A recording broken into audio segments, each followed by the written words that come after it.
The leader of Hamas has said he would agree to a temporary humanitarian truce but no lasting ceasefire before negotiations. It comes as the UN suggested Israel may have committed war crimes by failing to protect civilians in Gaza. A quiet Ben Gurion airport.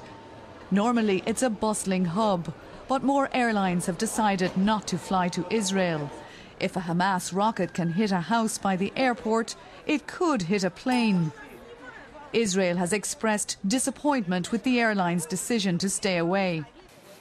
The real answer to the danger of flying is not to stop the flights, but to stop the rockets which are endangering the flight. And if Israel is unhappy that Hamas has crippled its international travel, Ban Ki-moon was there today pressing the matter of Palestinian casualties. As the Secretary General of the United Nations, I cannot and I will not be silent in the face of this tragedy. I mourn the loss of so many innocent lives in Gaza, and I grieve with the families.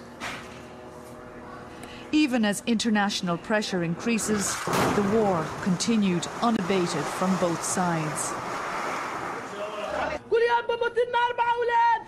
This Palestinian says she's ready to strap on an explosive device and fight. At the UN Council on Human Rights in Geneva, the High Commissioner outlined instances where she believed civilians had not been sufficiently protected by Israel. These included roof knocking, the practice of firing Dud missiles at homes about to be attacked as a warning, the July 16th attack on a beach that killed 4 children, and the July 21st attack on a hospital that killed 3 and wounded dozens. These are just a few instances where there seems to be a strong possibility that international humanitarian law has been violated in a manner that could amount to war crimes. This council sits in judgment of Israel. There can be no moral symmetry between a terrorist aggressor and a democracy defending itself.